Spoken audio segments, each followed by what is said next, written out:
تو moving on, آج کا جو ٹاپک ہے انشاءاللہ آج ہم بات کریں گے ایک بہت امپورٹنٹ چیز کی، جس کی امپورٹنس یہیں سے واضح ہو جاتی ہے کہ اللہ تعالیٰ نے ہمیں وہ چیز مانگنے کے لیے بہت زیادہ تلقین کی ہے، ہمیں دعائیں سکھائی ہیں اللہ تعالیٰ نے کہ یہ دعائیں کرو تاکہ تمہیں یہ چیز نصیب ہو، تمہیں یہ چیز ملے، تمہاری زندگی سنور جائے۔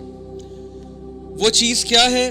Late me show you this picture to you. اور میں اگر آپ سے پوچھوں کہ ہم دعا کرتے ہیں، ماشاءاللہ سب کرتے ہیں، چاہے جیسا بھی ہے انسان، گناہ گار ہے، ہم سب گناہ گار ہیں، نمازی ہے، بے نمازی ہے، جیسا بھی ہے، مسلمان تو ہے، اللہ سے دعا تو کرتا ہے، ڈیفینیٹلی کرتا ہے۔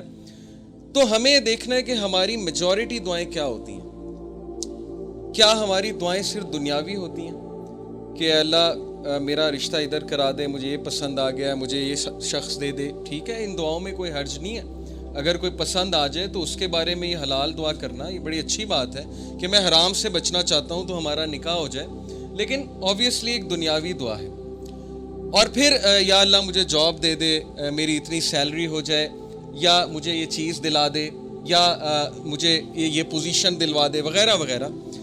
یہ ساری دنیاوی دعائیں ہیں۔ اور اسی طرح بچوں کے بارے میں ماں باپ جتنی بھی دعائیں کرتے ہیں موسٹلی دنیاوی ہوتی ہیں کہ اللہ اس کا یہاں ایڈمیشن ہو جائے، اس کی زندگی سنور جائے، اس کو اچھی بیوی مل جائے، یا اس کو اچھا خاوند مل جائے، وغیرہ وغیرہ، اس کا نصیب اچھا ہو جائے۔ حرج کوئی نہیں ہے، میں یہ نہیں کہہ رہا کہ یہ دعائیں غلط ہیں، بالکل کرنی چاہیے، لیکن کتنے پرسنٹ ہماری دعاؤں کا حصہ اس بارے میں ہوتا ہے کہ یا اللہ مجھے ہدایت دے دے، یا اللہ کل مجھے موت آئے تو سجدے میں آئے، یا اللہ کل مجھے موت آئے تو ہدایت پہ موت آئے، یا اللہ مجھے نبی صلی اللہ علیہ وسلم کی کمپنی نصیب فرما جنت میں، یا اللہ میں موسیٰ علیہ السلام سے ملنا چاہتا ہوں تو مجھے ان کی کمپنی نصیب فرما، یا کسی صحابی کے گھر کے قریب مجھے گھر دے جنت میں۔ یو انڈرسٹینڈنگ نا کہ دعاؤں کا پیراڈائم ہی شفٹ ہو گیا ہے، دنیاوی تو ہیں ہی، لیکن وہ دعائیں جو ایکچولی میٹر کرتی ہیں، جیسے ابراہیم علیہ السلام کی آپ دعا چیک کریں اور ان کا ویژن چیک کریں، کیا مانگا اللہ سے کہ ربی جعلنی مقیم الصلاۃ ومن ذریتی ربنا وتقبل دعا ربنا اغفر لی ولوالدی وللمؤمنین یوم یقوم الحساب، کہ اے میرے رب میری اولاد کو نماز پر مقیم رکھی، یعنی اپنے لیے بھی دعا کی، اولاد کے لیے، اور اولاد سے مراد پتہ نہیں پشتوں کی پشتیں، کہ میری پشتوں میں سے بے نمازی کوئی نہ آئے۔ ویژن چیک کریں۔ ہم تو مانگتے ہیں نا بچے کے لیے جاب مانگتے ہیں، ٹھیک ہے، اچھی بات ہے، بچہ اب جاب پہ لگے، بہت اچھی یونیورسٹی میں جائے، پڑھے، لیکن اتنی دعا، یہ دعا کتنے لوگ کرتے ہیں کہ اللہ میری اولاد اور میری پشتوں میں سے بے نمازی کوئی نہ ہے، نمازی بنانا سب کو، اپنا فرما بردار بنانا، عبادت گزار بنانا۔ ربی جعلنی مقیم الصلاۃ ومن ذریتی ربنا وتقبل دعا، اے میرے رب میری دعا قبول فرمانا۔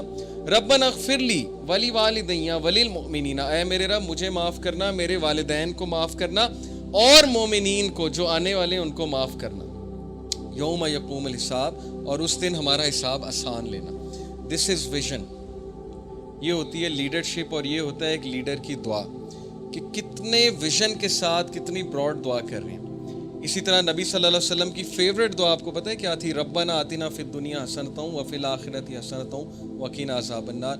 Very comprehensive. حضرت عائشہ کہتی ہیں اللہ کے نبی کی فیوریٹ دعا تھی، اور یہ اتنی کمپریہنسو ہے کہ اس میں ہر چیز آ جاتی کہ اللہ gave me the best of both worlds, ادھر جو بھی آپ دیں گے وہ بیسٹ دیجیے گا، اور میری آخرت کے لیے بھی اچھا، اور آخرت میں بھی بیسٹ دیجیے گا۔ تو دعاؤں کا نا تھوڑا سا پیراڈائم شفٹ کیجیے۔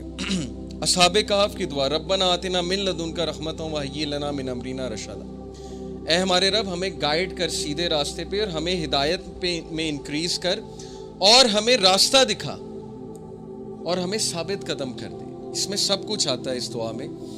تو جب بھی آپ کے معاملات آپ کے ہاتھ سے نکل رہے ہو نا، آپ کو سمجھ نہ آ رہی ہو میں کیا کروں، میں کہاں جاؤں، مجھے کوئی پاتھ سمجھ نہیں آ رہا ہے، مجھے کوئی وے آؤٹ سمجھ نہیں آ رہا ہے، تو دس از دی دعا کہ O R lord show us the way and guide us on that way and make us steadfast on that way۔ تو اصحاب کہف کی دعا ہے۔ اس طرح بہت سے انبیاء کی دعا آپ کو نظر آئے گی جس میں آپ کو ویژن نظر آئے گا۔ موسیٰ علیہ السلام کی دعا، مٹیریلسٹک چیزیں نہیں مانگی ہیں، فرعون سے مقابلہ کرنے جا رہے ہیں، آرمی مانگ سکتے تھے، ویپنز مانگ سکتے تھے، لیکن کہا ربی اشرح لی صدری، اے میرے رب میرا سینہ کھول دے، یعنی مجھے کانفیڈنس دے، مجھے وہ ویژن دے کہ میں چیزوں کو بہت کلیئرلی دیکھ سکوں، شرح صدر دے، ویسر لی امری، اور میرے ٹاسک میں ایز کریٹ کر۔ ہم اللہ سے کتنی دعا کرتے ہیں کہ اللہ میں پروجیکٹ کرنے جا رہا ہوں, میں یہ چیز کرنے جا رہا ہوں, میں سفر پہ جا رہا ہوں, میرے لیے ایز کریٹ کر, یا اے اللہ میں خاندانی جو ہے وہ معاملہ نبھانے جا رہا ہوں, میرے لیے ایز کریٹ کر, یا میں جاب کا انٹرویو دینے جا رہا ہوں, میرے لیے ایز کریٹ کر, میرے لیے بہتری فرما اس میں. واحلل عقدۃ من لسانی یفقہوا قولی, اور میری زبان کی گرہ کھول دے, اس میں جو لکنت ہے اس کو کھول دے, اور تاکہ میں تیرے دین کی بات کر سکوں. یفقہوا قولی, میں بہت اچھے سے بات کر سکوں. واجعل لی وزیرا من اہلی ہارون اخی, اور مین پاور مانگی, ریسورسز نہیں مانگے کہ پیسے دے دیں, فوج دے دیں, کہا بس ایک بندہ دے دیں, ایک مخلص ساتھی دے دیں جو میری نبوت میں شریک ہو, ہارون میرا بھائی. اسپیسیفک ہو کے دعا کی. تو ہم نے یہ دیکھنا ہے کہ ہم کیا دعاز کر رہے ہیں. کیا ہم ہدایت مانگ رہے ہیں اللہ تعالیٰ سے؟ کیا ہم اللہ تعالیٰ سے توفیق مانگ رہے ہیں؟ کیونکہ عمر رضی اللہ عنہ نے کہا تھا کہ مجھے یہ ڈر نہیں ہے کہ میری دعا قبول ہوگی کہ نہیں, مجھے یہ ڈر ہے کہ مجھے دعا کی توفیق بھی ہوگی کہ نہیں. یہ بہت بڑی بات ہے کہ میں دعا بھی کروں گا کہ نہیں کروں گا. اصل بات یہ ہے. میں آپ کو ایک واقعہ سناتا ہوں. ہمارے ایک دوست تھے DHA میں, اب دبئی میں ہوتے ہیں, تو ماشاءاللہ ان کا ایک اسلامک سینٹر تھا, تو وہاں پر بہت لوگ آتے تھے. تو وہاں پر ان کے ایک دوست آئے, بہت عرصے بعد انہیں ملے, اور انہیں پتہ لگا کہ ان کی والدہ بیمار ہیں, ہارٹ اٹیک ہوا ہے, ہاسپٹل میں ہیں, کافی عرصے سے ہیں. تو انہوں نے حال چال پوچھا, اور انہوں نے پھر والدہ کی خیر خیریت پوچھی. ماشاءاللہ والدہ ٹھیک تھی. تو پھر انہوں نے ان سے کویشچن کیا کہ آپ نماز پڑھتے ہیں, مطلب دعا کرتے ہیں, والدہ کے لیے نماز پڑھتے ہیں؟ تو انہوں نے کہا کہ نہیں, نماز پڑھنے کا نہیں ٹائم ملتا. بس انہوں نے ایک عذر پیش کیا کہ نہیں پڑھ پاتا. تو انہوں نے کہا کہ صحیح بتائیں جمعہ آپ نے کب پڑھا ہے؟ تو ان کے لائف سٹائل سے پتہ لگ رہا تھا کہ جمعہ بھی نہیں پڑھا, کافی عرصہ ہو گیا. تو شرمندہ ہو گئے تھوڑے, کہتے کہ نہیں جمعہ بھی نہیں میں پڑھ سکا. تو پھر انہوں نے کہا کہ نہیں, آپ اللہ کا شکر پھر کیسے ادا کرتے ہیں؟ اللہ کا شکر ادا ہمارے نزدیک یہی نا کہ نماز پڑھ کے ہے, یہ ایک جیسچر ہے اللہ کا شکر ادا کرنے کا. تو آپ الحمدللہ سبحان اللہ نہیں کہتے اللہ کے بارے میں؟ تو ہی سیڈ کہ میں نے ان سے کوشش کی یہ کہلوانے کی کہ آپ چلیں اللہ کا شکر ادا کرتے ہیں, والدہ کو اللہ نے صحت یاب کر دیا ہے. تو ہی سیڈ کہ میں نے اپنی آنکھوں سے دیکھا کہ ان سے الحمدللہ اگلا ہی نہیں جا رہا تھا, کہا ہی نہیں جا رہا تھا ان سے الحمدللہ, زبان پہ نہیں آتا. جب توفیق ہی نہیں ہے اللہ کی طرف سے, تو یہ واقعہ سنانے کا یہ مطلب نہیں ہے کہ ہم ان کی کوئی یہاں پر بیٹھ کے برائی کریں. ہم ان کے لیے دعا کرتے ہیں کہ اللہ تعالیٰ ان کو بھی توفیق دیں, ان کو بھی دین کی طرف لے کر آئیں. لیکن یہ بہت عبرت ناک واقعہ ہے کہ زبان پہ بھی اسی کے آتا ہے جس سے توفیق ہے. تو اللہ سے توفیق مانگنی چاہیے کہ میرا دل سخت ہو گیا ہے, میری زبان پہ یہ چیز نہیں آ رہی, نماز پڑھنے کا دل سپوز کسی کا نہیں کرتا, تو دعا کریں.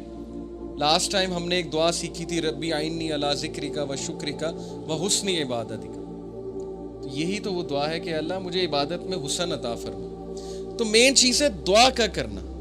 جس بندے نے دعا کے لیے ہاتھ اٹھا لیا, میں آپ کو بتا رہا ہوں اس کی زندگی چینج ہو جائے گی. یہ اللہ کا وعدہ ہے. سورہ عنکبوت میں ورس 65 میں اللہ تعالیٰ کہتے ہیں کہ جو بھی ہمارے راستے میں جہاد کرے گا, چلے گا, تو ہم اس کے لیے راستہ ہموار کریں گے, ہم اس کے لیے راستہ کھولیں گے.